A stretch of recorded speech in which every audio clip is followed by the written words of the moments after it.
I'm here today to recognize a remarkable leader, someone whose commitment to their school goes far beyond expectations.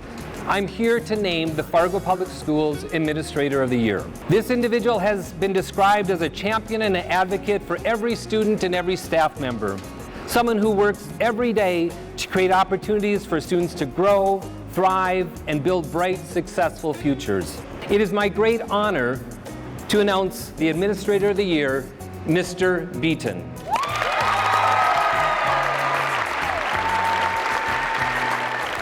I'm shocked, surprised that this was kept such a good secret around my house. It's very much an honor, especially to get this recognition here, being the product of Fargo South High, and then I'm a second generation educator here at South High, and my son's a third generation educator here, so just an honor to have graduated from Fargo South, and I feel like I learned lessons here that made me who I am today. I'm privileged and honored to get to work in a great district with great people.